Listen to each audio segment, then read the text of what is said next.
I clutched my daughter's hand at the altar on what should have been the happiest day of her life. Just 2 hours later, however, I discovered her crumpled on a hotel floor, 3 men looming over her. Yet what utterly devastated me transcended the assault itself. When my gaze lifted, my wife stood in the doorway. There was no scream, no shock. Instead, she coolly checked her watch as if timing an event. In that chilling moment, a horrifying truth dawned on me. The monsters who had harmed my daughter were not strangers. They were invited. And my wife?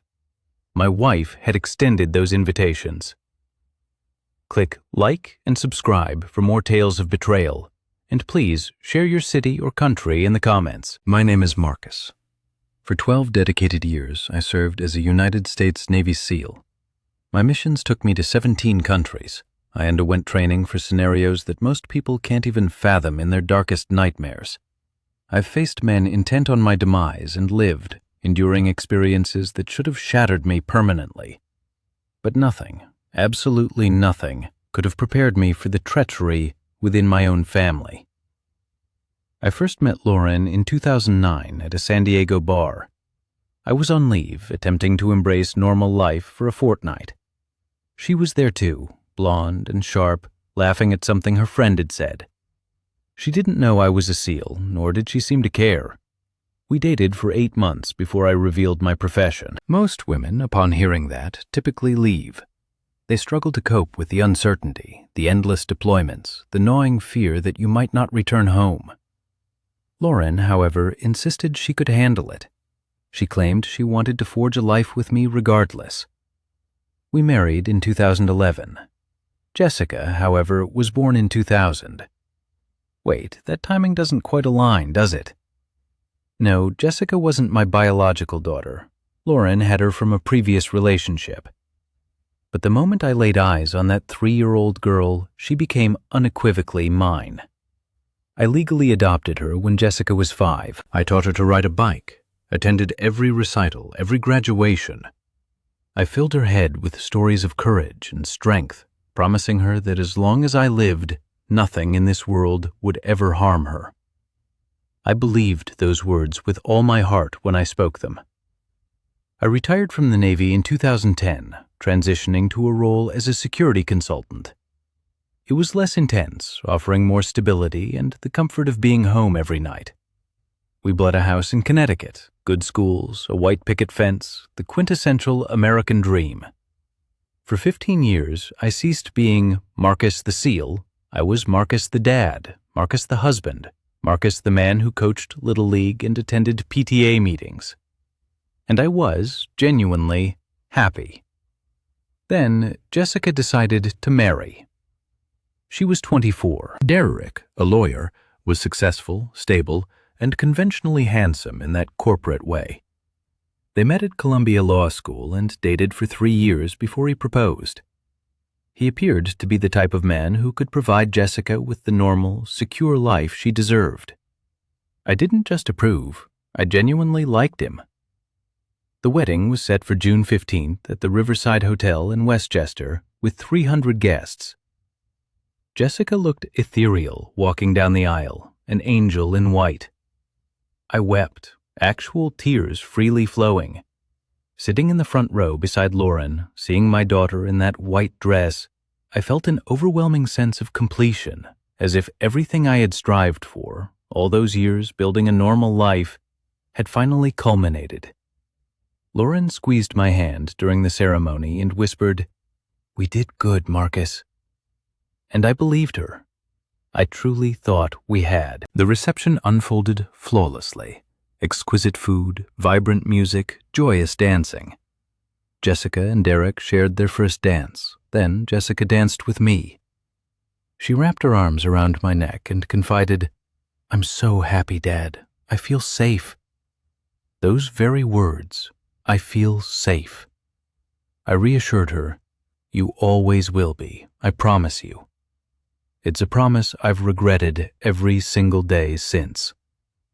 Around 8:45 p.m., Jessica made her way to the bridal suite to change into her going-away outfit, standard wedding procedure. Derek was with his groomsmen, and I was at a table with some of Lauren's family enjoying a drink. That's when the atmosphere subtly shifted. A man I had never seen before, with dark hair, an expensive suit, and a marked Russian accent, appeared near our table. He ordered a very specific vodka tonic. Then, without drawing overt attention, he made fleeting eye contact with Lauren, a mere flash. But in that instant, a message was conveyed. A profound chill enveloped me.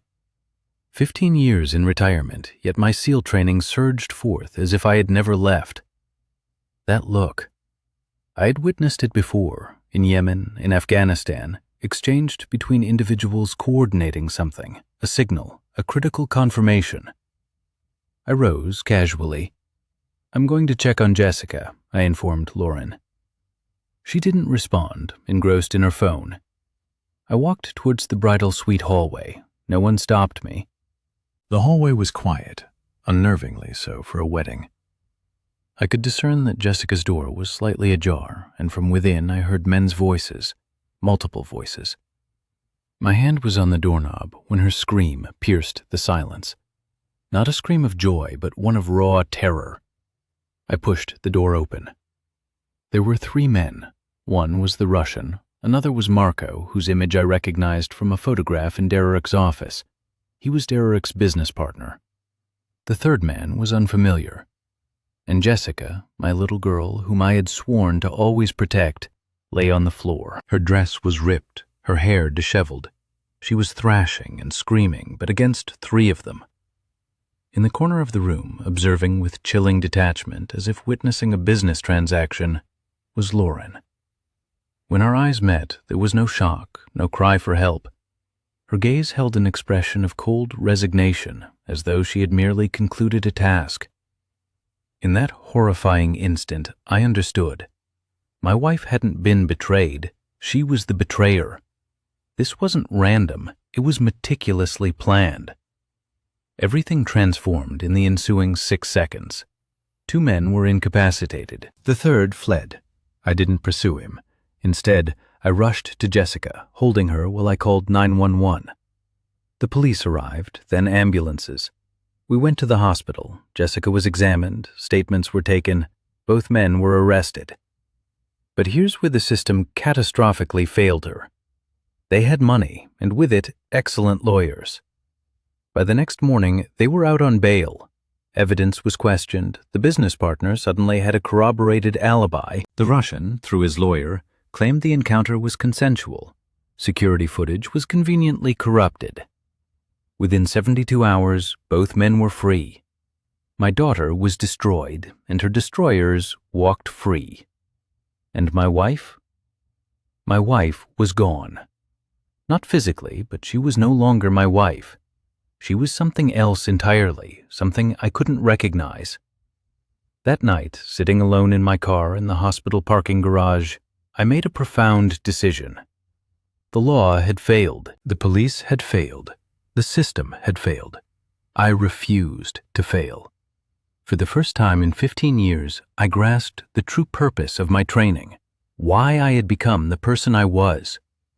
It wasn't over. It was just beginning. The morning after Jessica was admitted to the hospital, I didn't go home. I stayed in the waiting room all night while she rested, sedated. Derek remained by her side. Nurses offered me coffee, but I didn't drink. Around 5 a.m., my phone rang. It was Lauren. "Where are you?" she asked, her voice eerily calm. Too calm. "With Jessica," I replied. "We need to talk," she insisted. "Come home."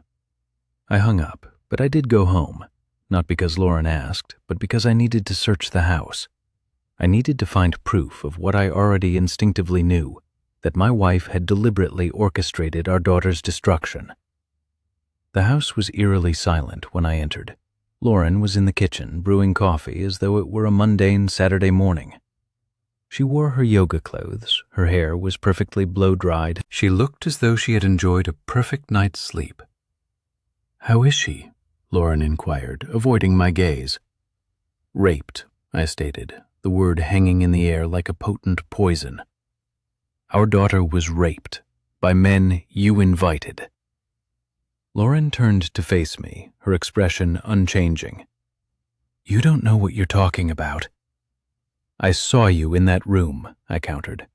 I saw the look on your face. Marcus, she responded, her tone still unnervingly steady. You're traumatized. You saw something that wasn't there. I was as shocked as you were. Her lie was so smooth, so utterly rehearsed, that for a fleeting second I almost questioned if I had imagined it. But I hadn't. My training, the very survival instinct that had kept me alive in combat zones, screamed the truth. My wife was a masterful liar, and she had been deceiving me for a very long time. I'm going upstairs, I announced. Marcus, we need to... I didn't let her finish. I went to our bedroom and locked the door. Then I began my search. Drawers, closets, under the mattress, nothing. I moved to Lauren's office, the room where she managed her business, as she called it. She was an interior designer, supposedly, working primarily from home. Her laptop sat on the desk. I opened it. Password protected. I tried a birthday. Nothing. Jessica's birthday. Nothing. I tried combinations of dates we'd used before, anniversaries, holidays. Then a different idea struck me. I tried Vladimir King, a username I had once glimpsed on her phone years ago and then forgotten. The password was Vladimir King 2024. Her email opened and my entire world imploded. Emails, thousands of them stretching back 5 years. Conversations in broken English with men whose names I didn't recognize. Transfer confirmations, wire transfers to accounts in the Cayman Islands, photographs. My stomach clenched as I opened them. Photographs of Jessica, at school, at work, at the gym. Candid shots, surveillance photos. One email, dated 3 weeks ago, read, Target confirmed for June event. Payment will be transferred upon completion. Vladimir. 3 weeks ago. Lauren had known. For at least 3 weeks, she had been aware of what was coming. I found a folder labeled Archive. Inside were contracts, actual contracts meticulously written in English, detailing services rendered, dates, names, and amounts. My wife had been receiving money for years, thousands, then tens of thousands, and observing the dates, the pattern of payments, it had all begun when Jessica turned 18. My hands trembled. I could feel the cell part of me reawakening, the part that knew how to compartmentalize rage and transform it into strategic action. But I forced myself to maintain calm, to think like an operator, to meticulously document everything. I photographed every email, every contract, every record of transfer. After capturing images with my phone, I immediately dispatched them to an encrypted email account I had established years prior, a precautionary measure instilled by my Navy training. The discipline of always having an exit strategy was deeply ingrained. Suddenly, footsteps ascended the stairs. Marcus, open the door, Lauren's voice called out, no longer calm, but urgent, desperate. She had evidently discovered my search activity by checking her laptop. As I opened the door, she stood there, a small 9mm pistol, usually kept in our nightstand for home security, clutched in her hand. You don't understand, she uttered, and for the first time I discerned genuine fear in her eyes. Not a fear directed at me, but a primal fear of something or someone else. The shadowy figures she worked for. Then explain it to me, I responded, my voice remarkably steady, a seasoned negotiator with terrorists now confronting his own wife. If I tell you, they'll kill me. They'll kill all of us. Who are they? I pressed. The man you saw at the wedding. His name is Vladimir. He's important, dangerous. I got involved with him 5 years ago when we were experiencing financial difficulties. He approached me, promised easy money. All I had to do was provide information about specific targets. Information? You sold him information about Jessica? Not sold. I never thought anything would happen. I believed he merely wanted photographs, demographic data, patterns. I assumed he was engaged in corporate espionage or something trivial. I didn't know. Her voice fractured and tears began to stream down her face. I didn't realize his true intentions until 2 weeks ago when he informed me about the wedding. And you allowed him to proceed regardless? I pleaded with him not to and told him no, but he insisted it was a message, one he needed to deliver to someone. He said Jessica wasn't the real target. A chilling sensation washed over me. What do you mean, not the real target? Lauren's grip on the gun faltered, her hands trembling more violently than my own. He claimed it was about you, Marcus.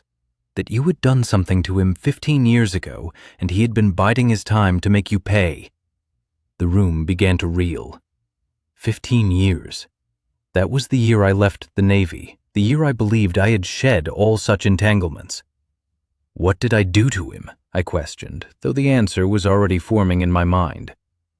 The Navy had given me many adversaries.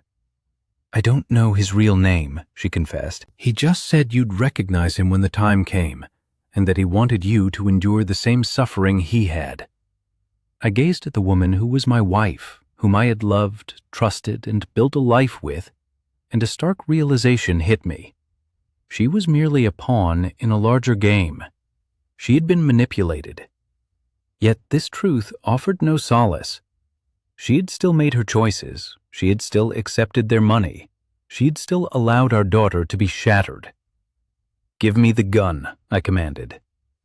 She extended it, and I disarmed it, removing the cartridges. Then I dialed the police. Lauren was apprehended that morning. 2 detectives arrived at our house with a warrant, seizing her laptop, phone, and various files. She offered no resistance, sitting on the couch in handcuffs, appearing smaller and more pathetic than I had ever witnessed her. Despite the sight, I felt nothing, no pity, no remorse. Her choices had led her here. The case was assigned to Detective Carla Henderson, a woman with 23 years of experience on the force and an acutely perceptive gaze. She visited our house after Lauren had been taken into custody. "Your wife's already speaking," Henderson stated, settling across from me at the kitchen table. "She's provided us with access to her email accounts, wire transfers, everything. She's terrified of this Vladimir character, claims he's linked to Russian organized crime, primarily Brighton Beach operations, but he's internationally mobile." "Did she reveal his true identity?" I inquired. "She didn't know it. Only Vladimir. She says he approached her through an intermediary and she never met him in person until the wedding." I nodded, recognizing the familiar strategy of compartmentalization designed to keep operatives isolated and prevent network compromise. I had employed similar tactics when managing informants in the Navy. "There's something else," Henderson added, producing a folder. Inside were photographs, not the surveillance images of Jessica, but older, military-era pictures. "Your wife mentioned you might recognize him. We ran facial recognition on security footage from the wedding and got a partial match to someone in a 2008 Army database." She presented a photograph, a young man in military uniform, perhaps 25, with dark hair and cold eyes. I didn't recognize him initially. Then Henderson showed me an enhanced image from the wedding footage, the Russian in a suit, the same face, 15 years older, but undeniably the same.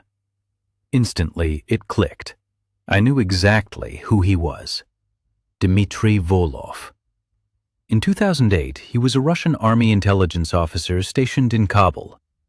I had interrogated him.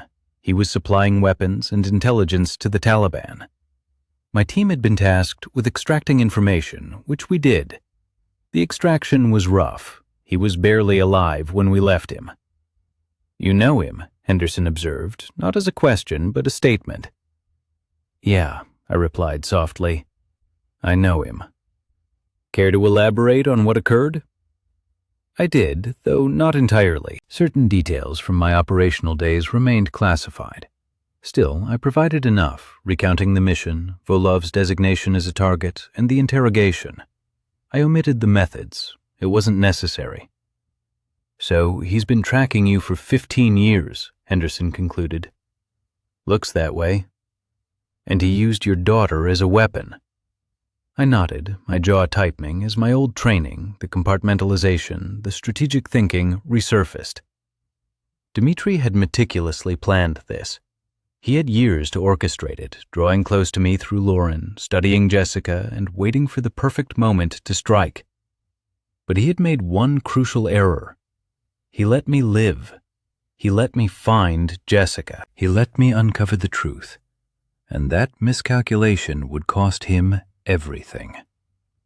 "We're sending out feelers," Henderson informed me, "coordinating with federal agencies.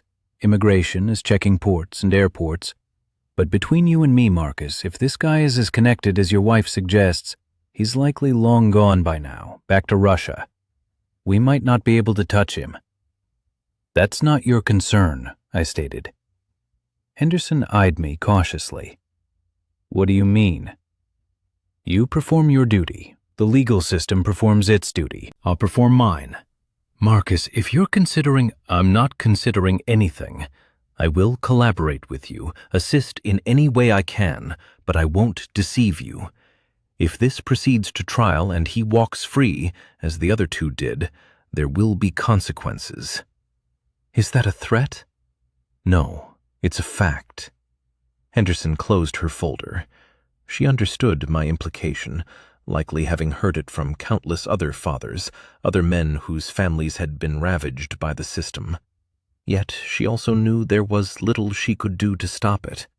She could warn me, advise against illegal actions, but we both knew the inevitable conclusion. Over the next 3 weeks, I became a phantom in my own existence. Jessica was discharged from the hospital, and Derek moved her to his parents' house upstate. I visited twice.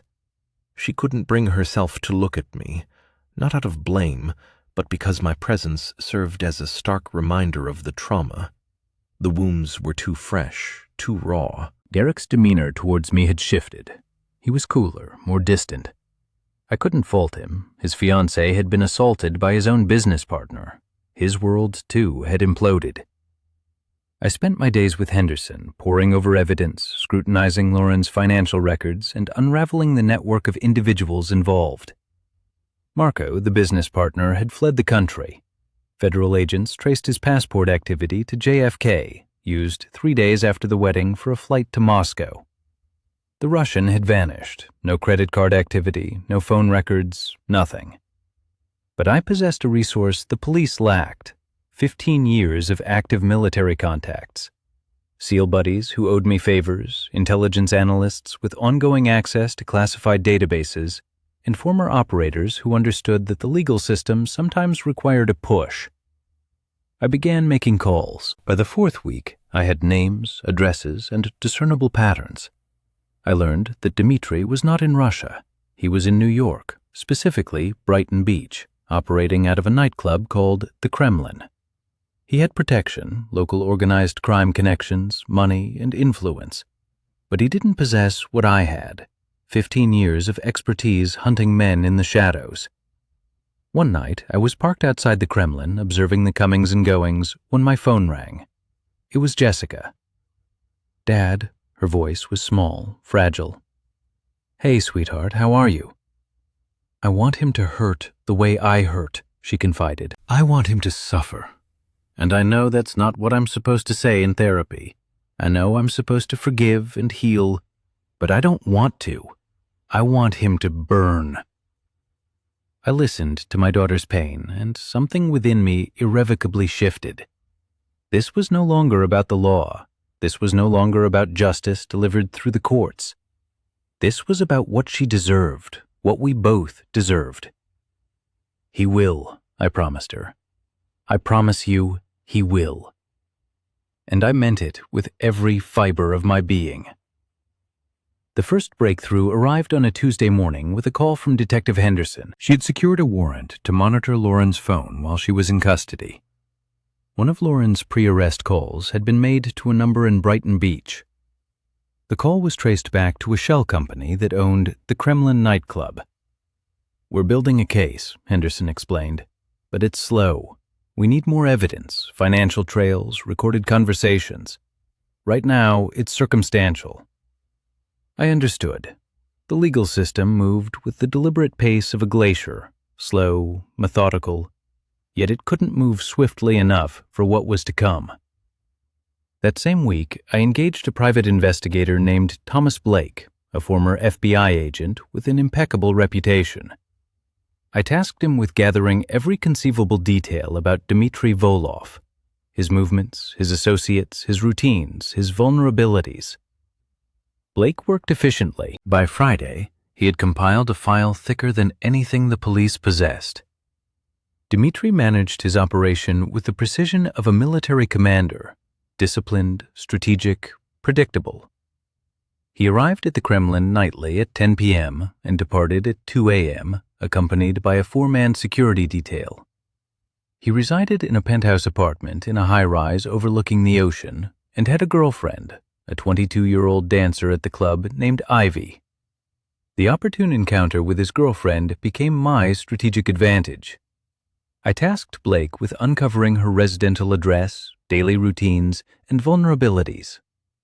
She lived alone in a compact apartment merely 3 blocks from the Kremlin.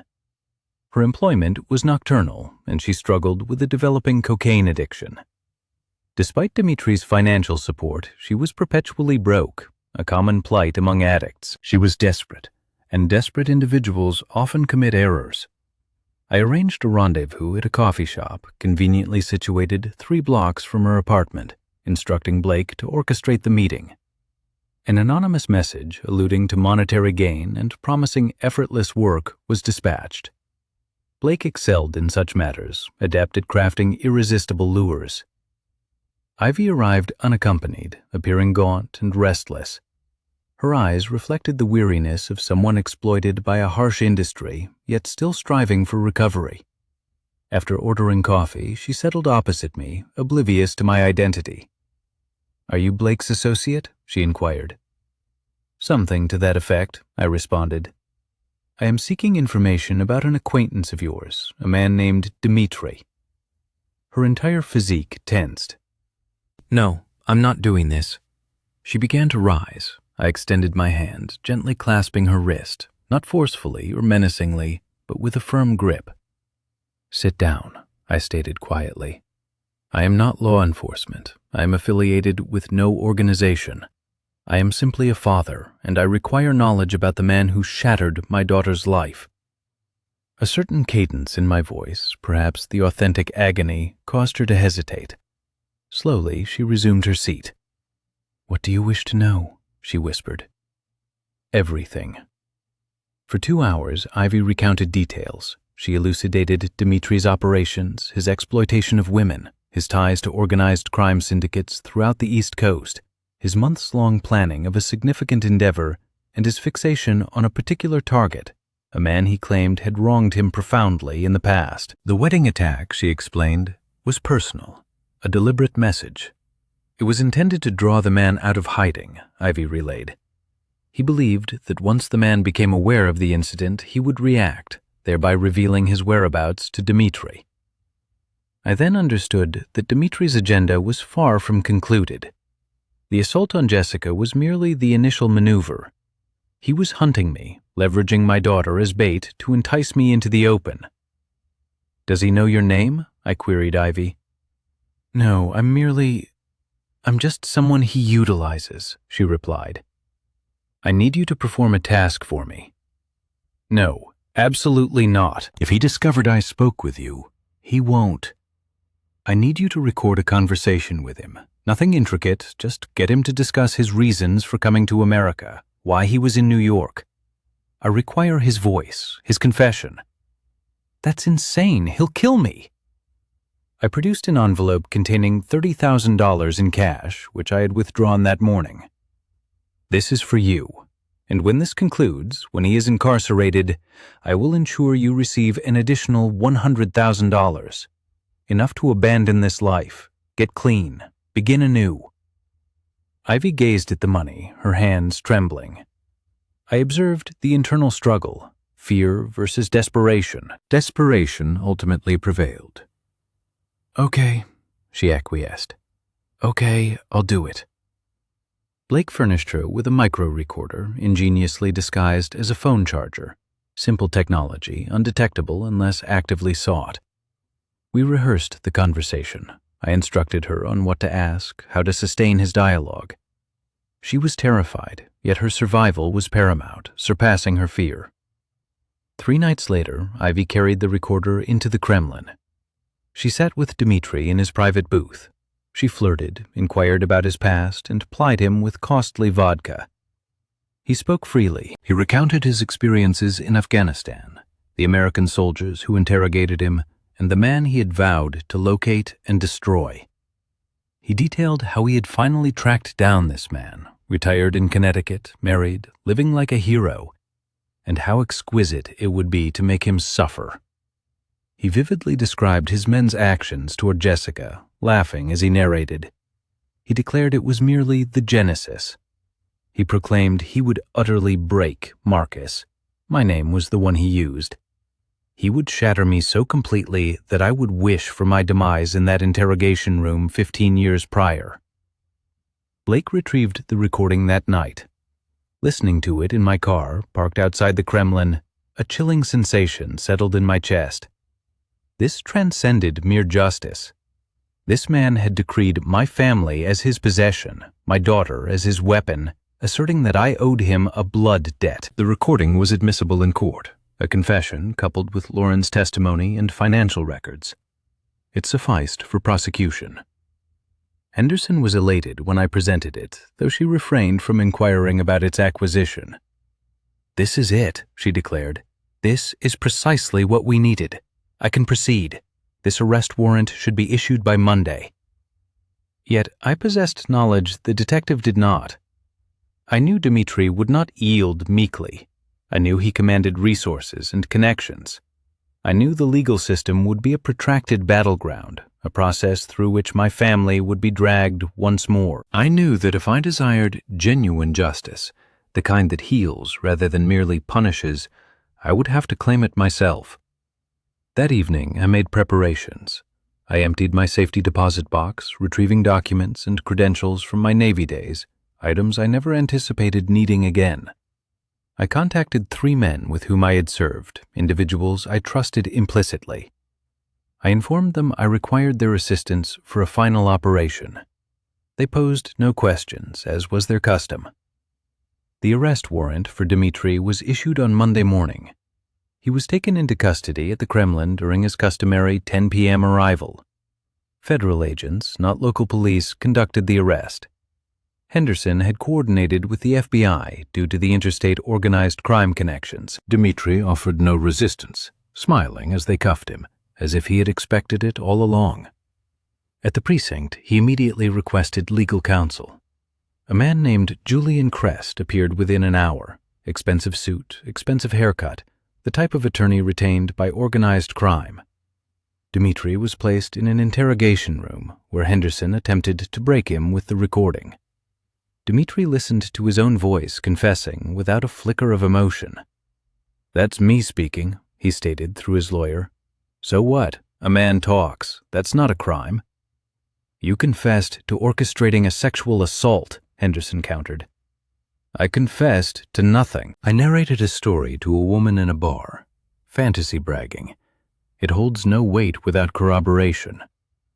And he was correct. Without additional evidence placing him at the scene, without testifying witnesses, it was merely a recording. His lawyer would argue entrapment, that Ivy had been coached, that the recording violated his privacy rights because it was obtained without his knowledge. I watched from the observation room, realizing what Dmitri already understood. The legal system was a game, and he had played it before. Then, everything changed. Henderson's phone rang. She exited the interrogation room to answer it. I observed her face drain of color, then redden with anger, then sag in defeat. "What happened?" I asked when she entered the observation room. "Marcus," she began, "your wife's business partner? He just surrendered himself at an airport in Miami. He's cooperating, full immunity from prosecution in exchange for testimony. That's good news." "It would be, except he just provided information that alters everything." Henderson sat down heavily. Marcus, your wife wasn't merely accepting money from Dmitri for information about Jessica. She was accepting money for something else. My stomach churned. What do you mean? She was part of the planning, not just passively aware. Active participation. She selected the date. She selected the location. She coordinated with Marco to ensure his presence to assist with the assault. She was paid $50,000 for her involvement. The room began to spin. I had known Lauren's complicity. I had known she had taken money. But this was different. This was premeditation. This was conspiracy. There's more, Henderson continued. Marco says that Dmitri told him the target was never truly Jessica, that Jessica was always going to be collateral damage, that the real target was you, that he wanted to break you before he killed you. I looked through the glass at Dmitri, seated in the interrogation room with his lawyer, and our eyes met. He smiled, the same cold smile he had given upon his arrest. He had foreseen this outcome. He had wanted Marco to turn. He had wanted me to comprehend that my wife had betrayed me in the most profound way possible. He had wanted me to understand that everyone I loved had been corrupted by his machinations. It was psychological warfare, and it was succeeding. That night, I visited Lauren in county jail. She was held without bail due to the gravity of the charges. Behind the glass, in her orange jumpsuit, she appeared diminished, broken. But when she saw me, something within her shifted. Shame, recognition of her actions. I didn't want to do it, she said before I could speak. Marcus, I swear to God, I didn't want to, but he had leverage on me. He had pictures of me with money he'd given me. He threatened to show you. He threatened to harm Jessica himself if I didn't cooperate with the plan. I was trying to protect her by letting them rape her. My voice was flat, devoid of emotion. No. I thought he meant he'd hurt her in some other way, like kidnapping or blackmail. I didn't understand what he actually wanted until it was too late. I believed her, and that was the most agonizing part. I believed that she genuinely thought she was protecting Jessica, that she'd been manipulated, threatened, and coerced into becoming a participant in the destruction of our family. But belief was secondary. Choice mattered. She had still made a choice, even if that choice had been made under duress. What happens to me? She asked. You face trial. You cooperate fully, and perhaps the judge considers that at sentencing. Perhaps you get 5 to 10 years instead of 15 to 20. I don't know, Marcus. I'm sorry. I'm so sorry. I rose to leave. There was nothing left to say. Hold on, she interjected. There's more you need to know. Something Marco kept from the police because he's unaware of it. I settled back into my seat. Dmitri has operatives within the police department and the DA's office, she revealed. I don't have names, but he once confided in Marco that the system was biased in his favor. He even boasted that he had insurance should he ever face trial. A chill ran down my spine. How many people are we talking about? I inquired. I'm not sure. At least 2 or 3, possibly more. This revelation fundamentally altered everything. It suggested that the case against Dmitri could simply vanish. Evidence might disappear. Witnesses could recant their testimonies. The legal system, my sole hope for justice, could be compromised from within. I departed the jail without saying goodbye to Lauren. For the next 7 days, I reverted to a mode of operation I hadn't engaged in for 15 years. I wasn't Marcus the father, nor Marcus the consultant. I was Marcus the SEAL. I tasked Blake with scrutinizing the police department and the DA's office. His mission? Uncover financial irregularities, identify connections to Brighton Beach, and pinpoint individuals whose lifestyles conspicuously outpaced their salaries. Blake proved exceptionally thorough. By Friday, he had 3 names: Detective Kevin, Prosecutor Anthony, and Judge Oliver Hartwell. All 3 had recently received substantial deposits. All three also had links to shell companies that ultimately traced back to Russian organized crime. Possessing this crucial evidence, I knew I couldn't approach Henderson. If she was incorruptible, she would be bound by protocol, forced to pursue arrests through official channels. This would invariably allow them to secure legal counsel, destroy incriminating evidence, and falsely allege entrapment. Dmitri, consequently, would elude justice. Therefore, I made a definitive choice. I would address this situation according to my specialized training, operating outside the conventional system, beyond the strictures of the law, within the shadows where individuals like Dmitri thrived. I contacted my 3 former SEAL brothers. "It's time," I informed them. "We're going operational." My 3 former SEAL brothers arrived in New York on a Friday. There was Logan, Tyler, and another Blake, not the private investigator, but a different man. These were the men who had stood beside me in Yemen, Afghanistan, and other unmentionable theaters of conflict. They had witnessed my gravest moments and had, on more than one occasion, saved my life. Crucially, they had never forgotten the profound harm Dmitri Vov had inflicted upon me a decade and a half prior. We converged at a safe house in Queens, an apartment secured through Blake the SEAL's network. No names were exchanged, no digital footprint left behind.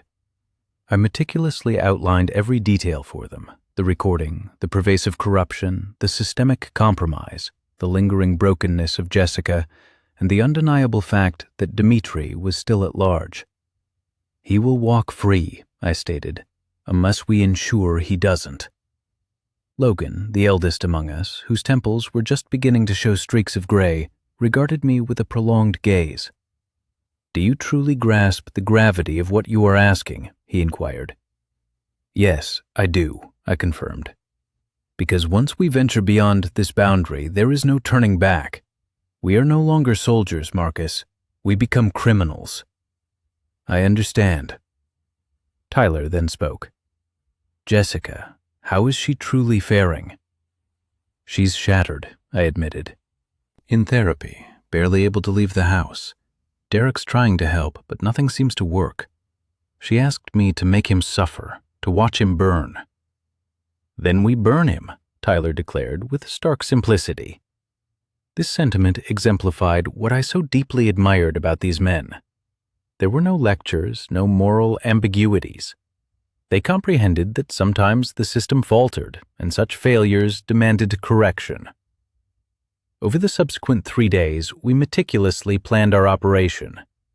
We possessed extensive dossiers on Dmitri's activities, his daily routines, his security protocols, and his vulnerabilities. But we also held a critical piece of information, a connection that traced Dmitri back to his concealed past, something the FBI had yet to uncover. Lake the SEAL had a contact in Moscow, a former FSB officer who owed him a significant favor. This contact furnished us with intelligence that completely reshaped our understanding.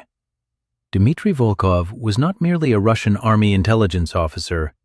He was the son of Alexei Volkov, a KGB general who had perished in prison in 2010 under suspicious circumstances. Alexei had been investigating American military operations in Afghanistan, specifically gathering intelligence on SEAL teams, and had maintained a file on my unit. When we interrogated Dmitri in 2008, we had, in fact, been interrogating the wrong man. We had perceived him as just another intelligence operative, but he was, effectively, intelligence royalty. His father had been executed, not by us, but by his own government, for failing to produce actionable intelligence concerning American special operations. Dmitri had held me, my unit, and America responsible. For 15 years, he had been meticulously orchestrating this revenge, not just to physically harm me, but to humiliate me, to force me to confront the inescapable truth of my past. The recording we possessed, the one he had made with Ivy, finally revealed his motive for breaking his silence and confessing everything to her. He believed himself untouchable. He assumed that with judges and prosecutors in his pocket, the system would shield him.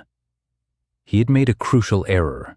He had gravely underestimated the formidable reach of a man he had so profoundly wronged. There's an additional layer to this, Logan articulated, displaying satellite imagery of the Kremlin.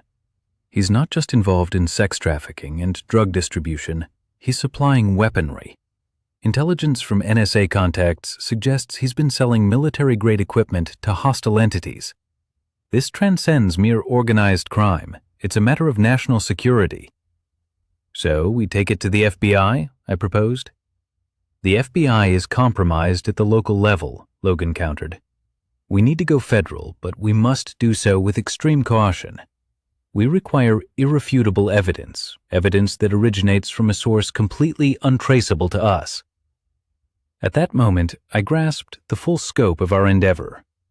We were going to dismantle Dmitri's entire operation from within, not through violence, but through deliberate exposure, making the corruption so glaringly obvious that the entire system would be compelled to react. We needed access to his financial records, his communications, his inventory, everything linking him to the compromised officials and, critically, to the weapons trafficking. And we needed it in a manner that could not be dismissed as illegally obtained. Logan had a contact, a woman named Jocelyn, who worked in financial crimes for the IRS. She owed Logan her life from an operation dating back to 2015. We arranged to meet her at a diner in Manhattan. We withheld specific details, merely informing her that we suspected a major criminal organization was funneling money through shell companies and that we possessed evidence of corruption within the NYPD. That's a federal matter, Jocelyn stated cautiously. If you have evidence, you should present it to the FBI. The FBI has compromised officers, Logan explained. We're attempting to ascertain the full extent of the penetration. Jocelyn remained silent for a considerable period. Then she finally spoke. If you had genuine financial documentation I could convincingly claim originated from a routine audit, I could initiate an investigation. I could involve personnel from outside the local office, individuals without any existing compromises. We'll have the documentation, Logan assured her. It was then that I truly comprehended the genius of our strategy. We weren't operating outside the law, we were operating squarely within it, leveraging the very systems designed to apprehend criminals to finally ensnare this one. It was brilliant, perfectly legal, and destined for success. That very night, Tyler breached Dmitri's penthouse, not to pilfer, but to install sophisticated surveillance equipment designed to record every conversation, every transaction, every moment of his operation for the subsequent 2 weeks. Once we had amassed all the necessary recordings, communications, and irrefutable evidence of weapons trafficking and corruption, we handed it over to Jocelyn.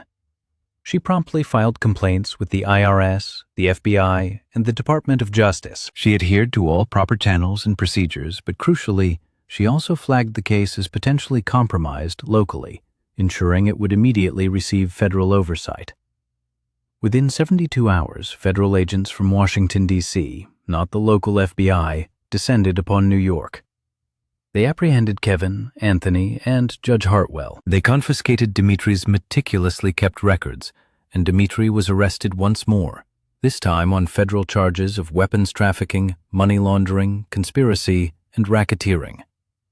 The recording he had made with Ivy, the one he had so confidently believed would be inconsequential, suddenly became pivotal evidence in a vastly expanded case. I watched the news report of his arrest from the safe house, and a sensation I hadn't experienced in 15 years washed over me. Peace. Not merely because Dmitri was apprehended, but because I had finally discovered how to confront him on a battlefield where I held the decisive advantage. The domain of systems, of intelligence, of always thinking 3 steps ahead. He had forgotten my true identity. I was not just a father protecting his daughter.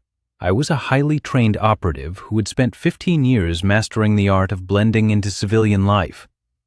And I was about to unleash the full ramifications of that truth upon him. Dmitri's federal trial was slated for 4 months out. He was being held in a federal detention center in Manhattan, awaiting trial on charges that carried a minimum 15-year sentence. His high-priced lawyer, Julian Crest, was still managing the case, But even Crest seemed to grasp the fundamental difference this time. Federal charges meant federal prosecutors, federal judges, federal prisons. Yet Dimitri's influence still extended. Even in detention, he had external connections and stubbornly clung to his belief that he could emerge victorious. I, however, knew better. 2 weeks after his apprehension, a message reached me through Blake the SEAL's contact in Moscow. It was a distorted voice message transmitted via encrypted channels. Dimitri's voice. "Tell Marcus I'm coming for him," it rasped. "Tell him they can hold me, but I have brothers. I have family. And when I get out, and I will get out, I'm going to finish what I started. His daughter will burn. His legacy will burn. Everything he loves will become ash." He was issuing threats from inside a federal detention facility, which unequivocally implied he had corrupted contacts even within the prison system itself. I played the message for Logan, Tyler, and Blake. "He's trying to provoke you," Logan observed, "trying to make you do something foolish, something that could jeopardize the case." "I know," I replied. "So what's our next move?" I contemplated the situation for a considerable time before arriving at a decision that would undoubtedly have resulted in a court-martial had I still been on active duty. I planned to embed myself within his operation, not as an external observer, but from the inside, specifically within the federal detention center where he was confined. To facilitate this, I enlisted Blake, a former Navy SEAL, to contact a man named Preston. Preston, an ex-convict with prior experience in federal facilities, possessed crucial connections within the system and owed Blake a long-standing favor. We outlined our requirement, someone to orchestrate my entry into the facility as an inmate. This demanded a genuine crime, one that could withstand scrutiny and ensure my arrest and detention long enough to gain access to Dimitri. Preston meticulously arranged a scenario. I was apprehended for identity theft involving forged documents, a federal offense. I promptly confessed, waived my right to a trial, and accepted a 6-month sentence. The arrest became a legitimate part of my record, and the conviction was real. I navigated the federal system like any other criminal, and 3 weeks later, I found myself in the same facility as Dimitri. It took another week for us to connect in the yard. I deliberately avoided approaching him directly, allowing him to initiate contact. He had his sources, detailing the new arrivals, and apparently, an insider had filtered information about me to him. He approached me as I sat alone on a bench, a smile playing on his lips as if we were estranged friends reuniting. "Marcus," he greeted, settling beside me. "I didn't expect to see you here." "Couldn't stay away," I retorted. "Wanted to see how you were holding up." "I'm holding up fine," he assured. "I'll be out soon. My lawyer has appeals prepared. We have people working on getting the case dismissed on procedural grounds." "That's not going to happen," I said. Dimitri leaned closer. "You know why I did it? Why I targeted your daughter?" "Yeah, your father," I replied. He flinched, almost imperceptibly, yet enough to confirm my suspicion. "My father was a great man," Dimitri stated softly.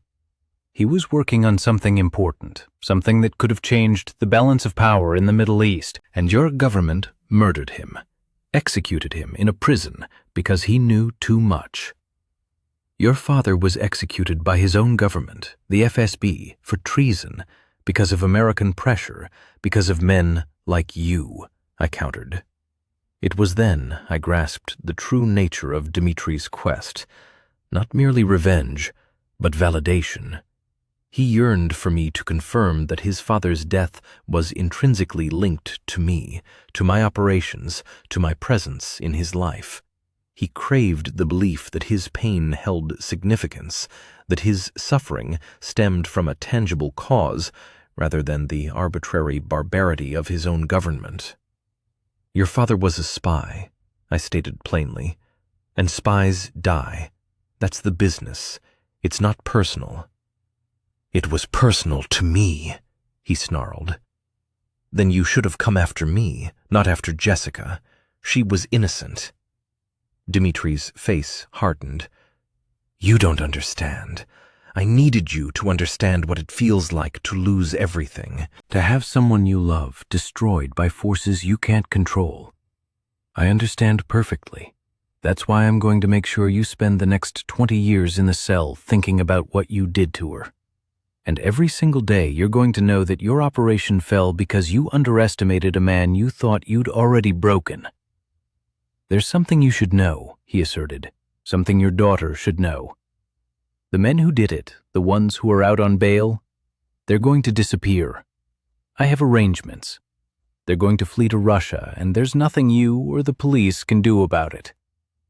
Yeah, about that. The men who participated in the assault, their names are already on Interpol's watch list. International red notices have been issued. Every airport in Europe has their photographs. Russian authorities have been informed that they're wanted for crimes in America. And you know what? Russia and America have an extradition treaty. So when they try to flee, they're going to get arrested at the border. Dimitri's face paled. How? He whispered, barely audible. That was us, me and my team. We didn't just take down your operation, Dimitri. We dismantled it. Every connection, every safe house, every account, everything. That's impossible. You don't have that kind of power. I don't, but the federal government does. And they were very interested in your weapons trafficking. Very interested in making sure you never operate again. I walked away without a backward glance. That night, a message arrived from Jocelyn at the IRS. Federal authorities had successfully extradited both assault perpetrators from their hideout in Eastern Europe. They were being transferred to New York for trial. The system had functioned, not due to its inherent perfection, but because I had mastered how to navigate its intricacies. The trial commenced on a frigid November morning. The courtroom was packed, media ubiquitous, with federal judge Sarah Chun presiding. Nathaniel Brooks, a sharp federal prosecutor seasoned in organized crime cases, clearly knew his business. From the gallery, I observed Dimitri's entrance. He appeared diminished, the detention center having hollowed him out, yet his eyes retained their cold, calculating intensity. The presented evidence was devastating. The recording, the financial transfers, the weapons inventory, the testimony from Marco, who had turned state's evidence, the testimony from Ivy, now in witness protection and fully cooperating, and the testimony from the two men who had committed the assault. They had bartered deals with prosecutors for reduced sentences in exchange for their testimony against Dimitri. The case was methodical, professional, and unassailable. On the fifth day of testimony, an unforeseen event unfolded.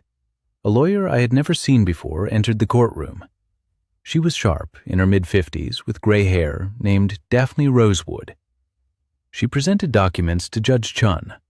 The courtroom fell silent as the judge perused them. Her expression transformed from neutral to visibly shocked. "Approach the bench," she instructed. Daphne, Nathaniel, and Julian Crest all approached. A whispered conversation ensued beyond my hearing. Then Judge Chun called for a recess. During the break, Logan pulled me aside in the hallway. "Something's wrong," he stated. "I heard one of the federal agents talking. Daphne Rosewood just filed a motion alleging that evidence against Dimitri was illegally obtained, that federal agents exceeded their authority, that the surveillance conducted on his penthouse violated his constitutional rights." My stomach turned cold. "Can she win?" I asked. "Maybe. If the judge agrees that the evidence was poisoned, everything falls apart. The entire case becomes inadmissible." "How did she even know about the surveillance?" "That's what we need to figure out." When court reconvened, Judge Chun addressed the issue directly. "The defense has raised a substantial question regarding the legality of surveillance conducted at the defendant's residence," she announced. "This court requires clarification on the chain of custody for this evidence and the specific authorization used to conduct this surveillance." Nathaniel stood up. "Your Honor, the surveillance was conducted by federal agents with proper authorization from the FBI field office."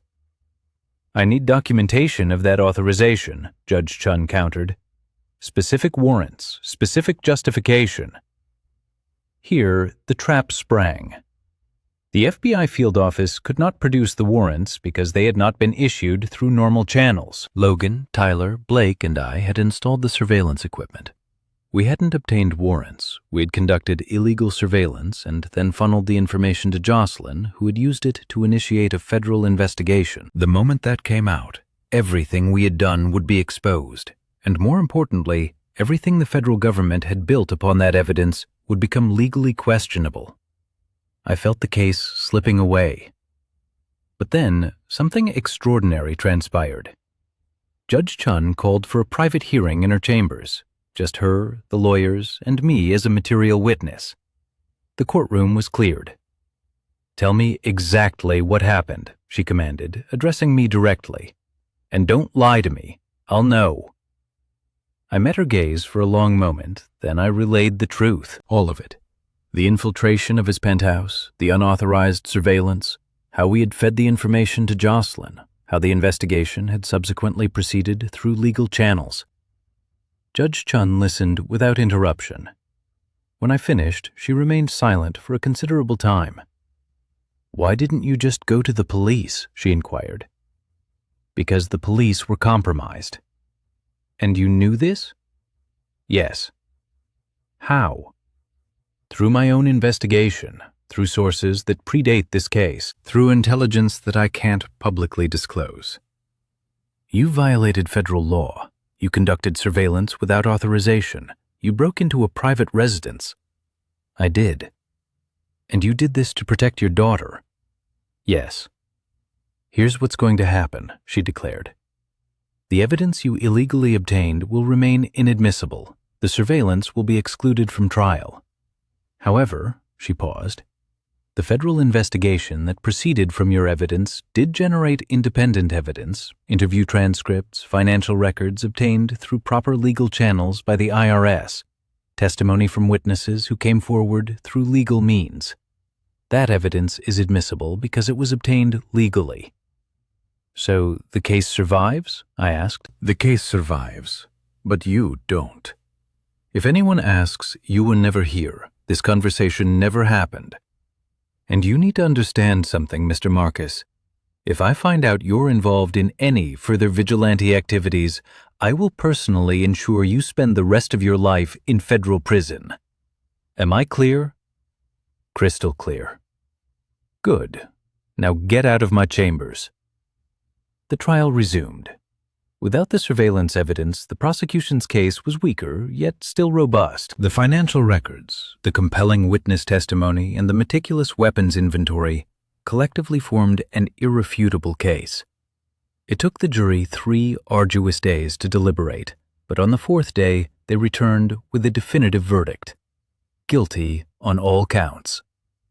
Dmitri maintained an impassive demeanor as the verdict was announced. Yet a fleeting flicker in his eyes betrayed a profound realization. He had finally lost. As he was being escorted away, his gaze locked onto mine in the gallery, and I witnessed an emotion I had never perceived in him before: genuine fear. It was not the fear of incarceration, but the chilling apprehension of having critically underestimated an adversary. A miscalculation that had ultimately cost him everything. Judge Chun subsequently sentenced him to 25 years, with no eligibility for parole for 15 years. Outside the courthouse, Detective Henderson approached me. "How did you uncover the corruption?" she inquired. "I didn't, not initially," I responded.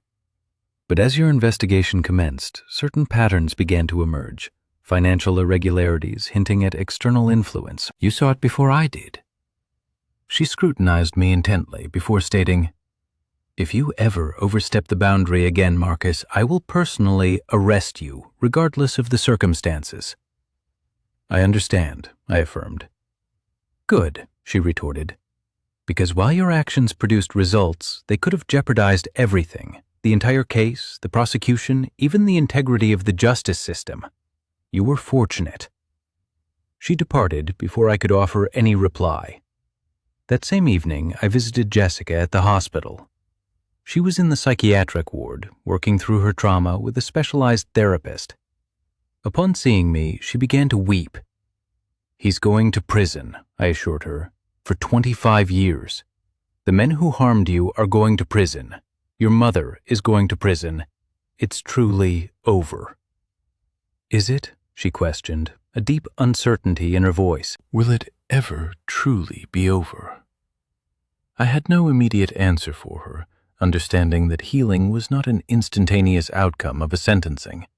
It was a lengthy process, spanning years, perhaps even a lifetime. But at that moment, at least, she could finally begin. 6 months following Dimitri's conviction, I remained in federal prison, serving my 6-month sentence for identity theft charges. It felt surreal to be incarcerated in the very same facility as the man I had helped convict, yet now I was a prisoner just like him. The critical distinction, however, was that I had a release date. He faced 25 years.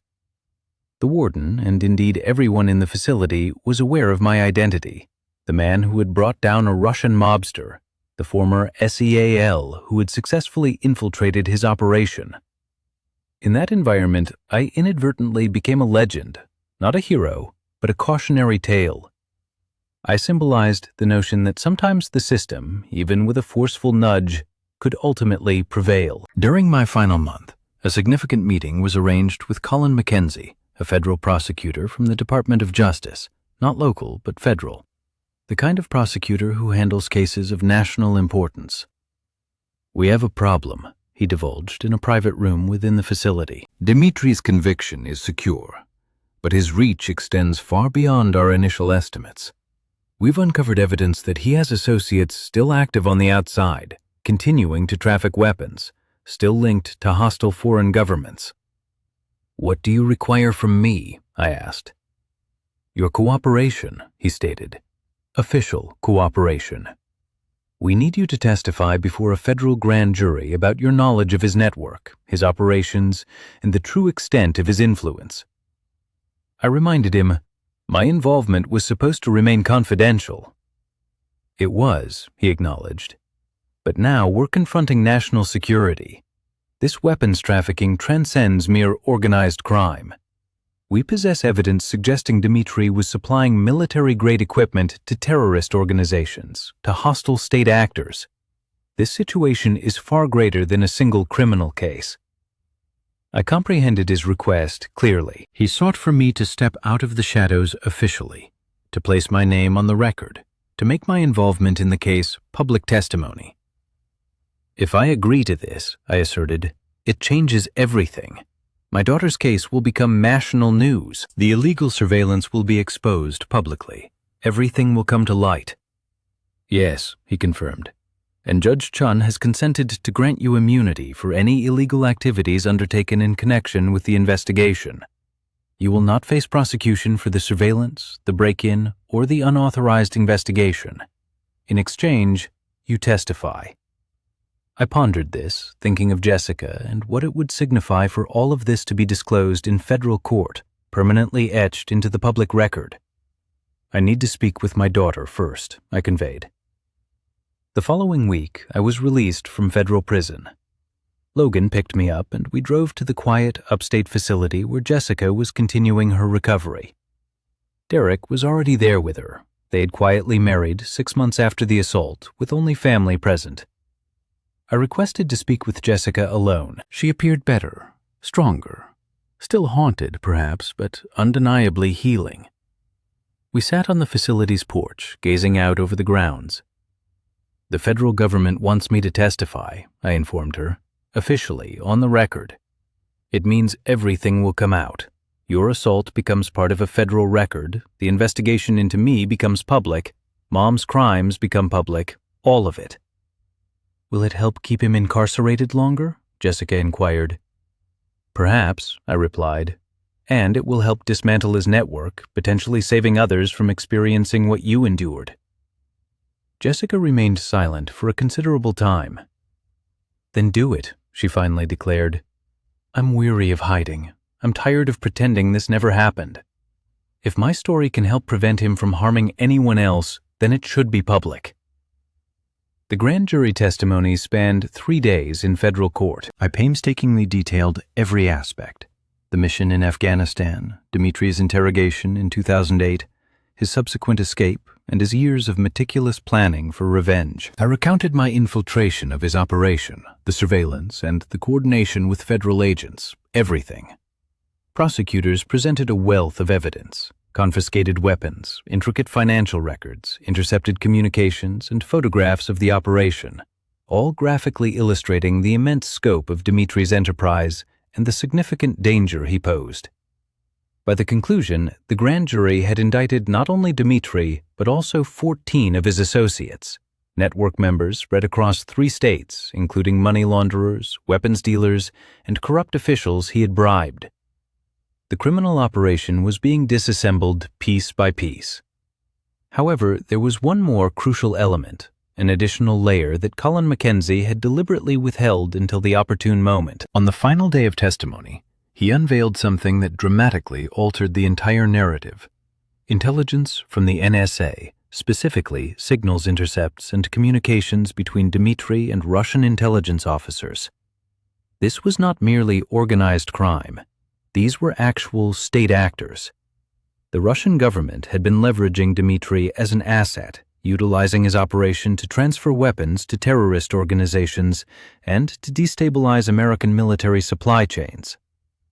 Dimitri was not just a common criminal, he was a foreign intelligence asset, which meant his conviction carried far-reaching implications. It signified that federal security agencies were now scrutinizing every contact he had made, every transaction, every communication, and every individual who had dealt with him. His influence extended vastly beyond the criminal underworld. The courtroom fell into a stunned silence as this startling information was revealed. Journalists immediately began texting, and news outlets commenced preparing major breaking stories. Within mere hours, the case had transcended from a local crime report into a critical national security concern. Dimitri's lawyers filed appeal after appeal, but there was no escaping the facts. He had been unequivocally convicted in federal court, exposed as a foreign asset. He would spend 25 years in a federal prison, and upon his release, he would face additional charges and inevitable deportation. Judge Chun formally approved my immunity agreement in a sealed proceeding. My previously illegal activities were now legally protected. My involvement in the surveillance was officially shielded. However, my name was now indelibly linked to the case. Marcus Shaw, the man who had exposed and brought down a Russian intelligence asset operating on American soil. Outside the courthouse, following the final testimony, Colin Mackenzie extended his hand to me. "What you accomplished matters," he said sincerely. "You thwarted a significant threat to national security." "I did it to protect my daughter," I clarified. "I know," he responded, "but sometimes protecting your own family means safeguarding everyone else's family too." That night, I sat with Jessica and Derek. We chose not to discuss the case, instead focusing on the future, on healing, and on moving forward. "Do you have any regrets?" Jessica asked, referring to breaking the law, to infiltrating his residence. "No," I stated firmly, "because it worked, because you received justice, because other people won't have to endure what you went through." "Even though you could have been prosecuted?" Derek interjected, squeezing Jessica's hand. "He did what he had to do," he affirmed. "That's what fathers do. That's what warriors do." I looked at my daughter, the broken girl who had survived something unspeakable and who was now, slowly but surely, becoming whole again. And in that moment, I understood that this was the true essence of victory. Not revenge, but justice. Not vengeance, but profound healing. The system, though imperfect, had ultimately worked. 12 months after the federal grand jury testimony, everything I had set in motion finally reached its conclusive end. Lauren's trial concluded first. She pleaded guilty to conspiracy, money laundering, and human trafficking. The prosecutor presented overwhelming evidence: her financial transfers, her explicit communications with Dimitri, and her active, coordinating role in the assault. She offered no resistance. Her lawyer negotiated a plea deal resulting in a 15-year federal prison sentence, with the possibility of parole after 12 years. In the courtroom, she avoided my gaze and Jessica's, simply staring down at the table as the judge pronounced the sentence. 15 years would take her into her mid-60s. Upon her release, she would be a broken woman, stripped of family, home, and future. Watching her sentence being delivered, I felt nothing. This surprised me. I had anticipated satisfaction, a sense of closure. Instead, there was only an unsettling emptiness. Because destroying Lauren did not, in the end, heal Jessica. It did not undo what had been done. The two men who had committed the assault received 12-year sentences in exchange for their testimony against Dmitri. They would be released in 8 years with good behavior. It simply was not enough. While never proving entirely sufficient, it represented the utmost the established system could offer. The veritable downfall commenced when federal investigators, in their pursuit of Dmitri's intricate network, uncovered something monumental. 3 federal agents, 2 prosecutors, and 1 judge, all entangled in Dmitri's employ, all compromised. The inquiry into the systemic corruption delved far deeper than anyone had foreseen. It transpired that Dmitri had meticulously positioned individuals over an extended period. Some he had recruited, others he had blackmailed, and a number he had simply bribed. The Federal Bureau of Internal Affairs assumed control of the investigation. The 3 agents faced arrest, as did the prosecutors. Judge Oliver Hartwell, the very individual I had identified months prior, was apprehended at his residence at 6 a.m. His perp walk was broadcast nationally, a stark image of federal judges, prosecutors, and agents exiting their homes in handcuffs. It ignited a national scandal, dominating news cycles for weeks. Headlines relentlessly proclaimed, "Federal system compromised by Russian intelligence asset," and "Dmitry Vulov's corruption network exposed." Throughout this maelstrom, Dmitri remained in his cell, witnessing the disintegration of his empire. Yet, an undisclosed development was simultaneously unfolding, a discovery made by Colin Mackenzie through intelligence agencies. Dmitri had been orchestrating a plan to exploit his corrupted officials to overturn his conviction. He possessed a clear timeline and a precise strategy. He was poised to leverage his connections with the 3 federal agents to suppress evidence, pressure prosecutors, and locate judges amenable to overturning his verdict on procedural grounds. It was a meticulously calculated plan, one that likely would have succeeded had we not exposed him first, had we not dismantled his network before he could activate it. Had I delayed another 6 months, had I proceeded through conventional channels, Dmitri would have walked free. The chilling realization of our narrow escape from complete failure lingered with me. 2 years following the initial assault, Jessica finally felt prepared to publicly articulate her experience. She did so during an interview with a prominent news network discussing the trauma, her journey of healing, and how the legal system ultimately functioned, albeit only because individuals had been willing to push its comfortable boundaries. She spoke of me, of my actions, and how a father's love had ultimately superseded the system's failings. The interview rapidly went viral, garnering millions of views.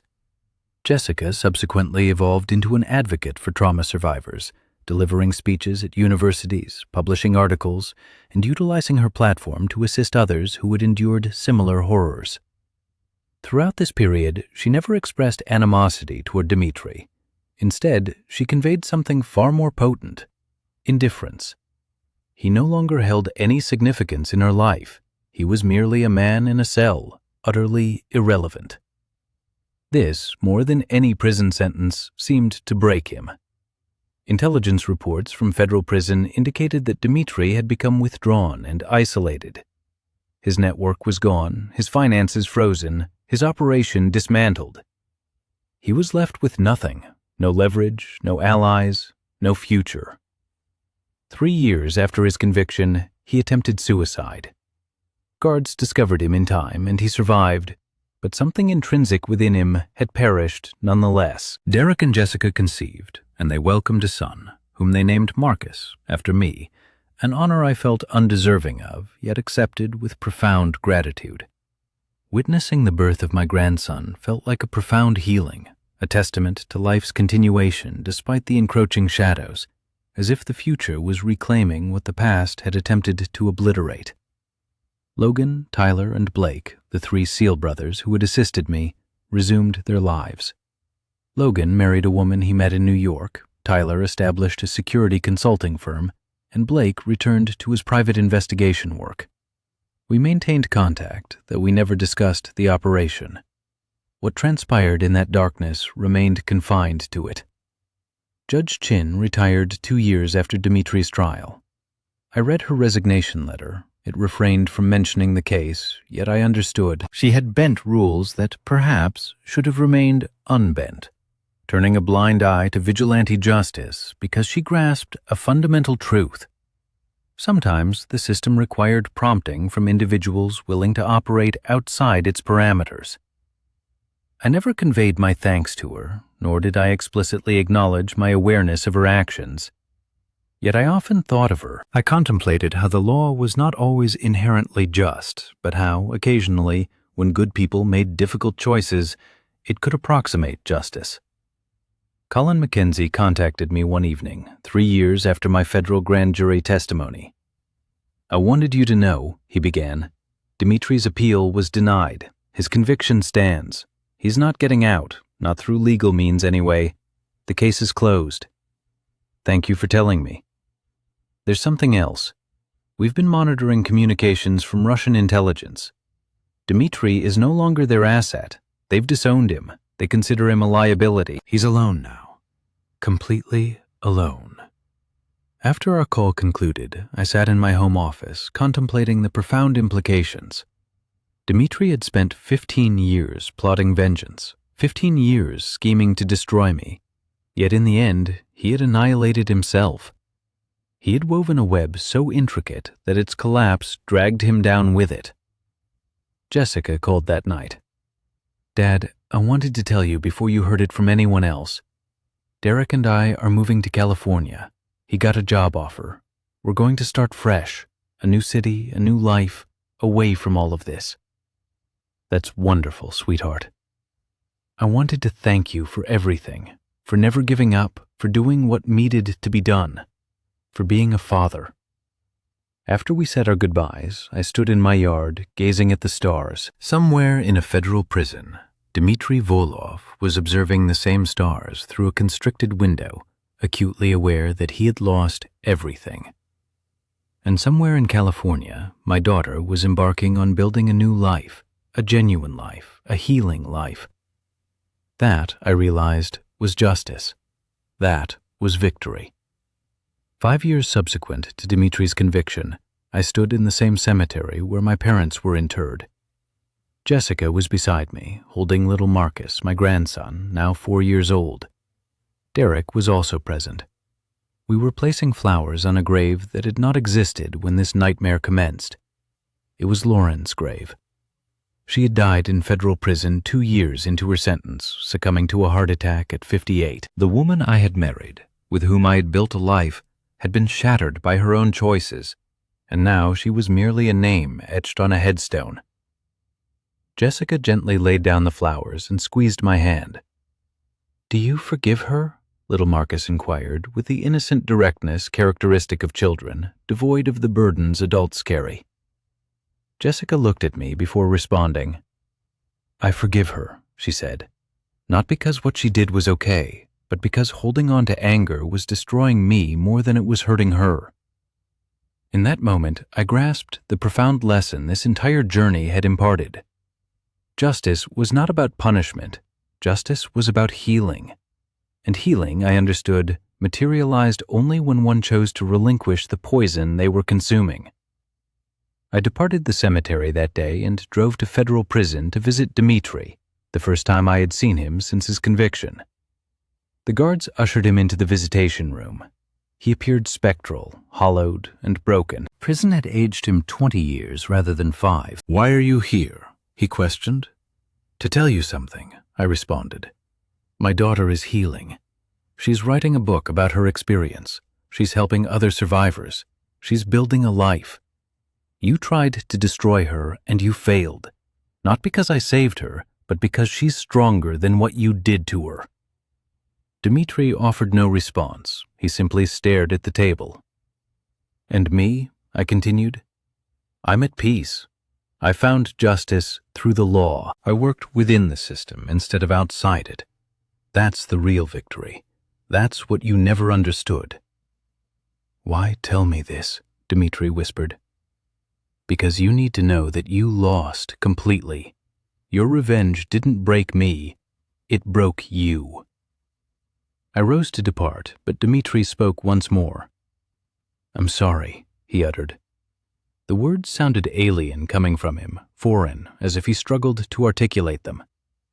I almost refrained from responding, but I did, because forgiveness, true forgiveness, necessitated accepting apologies even when they arrived belatedly. "I believe you," I stated, "but sorry doesn't heal what you broke.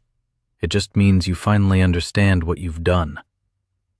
I walked out of that prison and never returned. Today, 5 years later, I am committing this story to writing because I feel compelled to impart an essential understanding.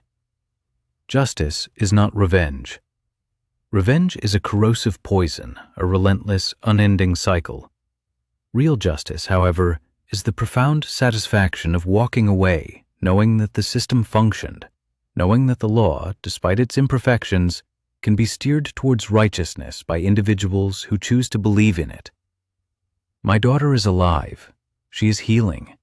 She is more resilient than she was before the trauma. This transformation is not a consequence of my suffering, nor is it a result of inflicting suffering on another. It is because she consciously selected healing over hatred. Detective Henderson retired last year. She called me before leaving the force.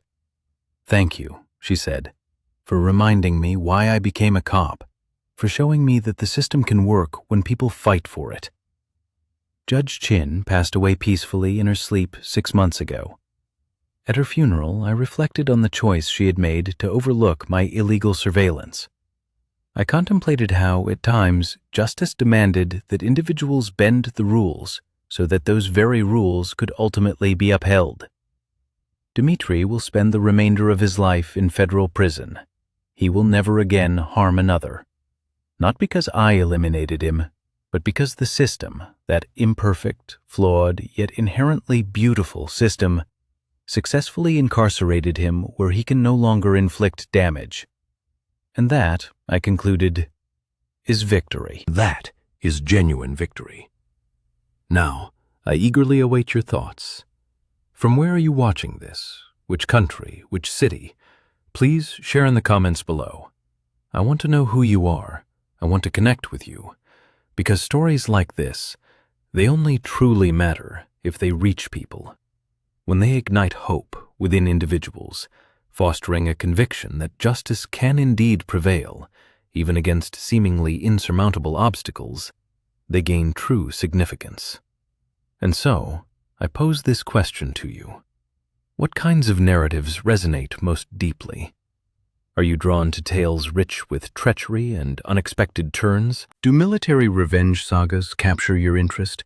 Perhaps you prefer family dramas interwoven with startling revelations, or are psychological thrillers where intellectual prowess triumphs over brute force more to your liking?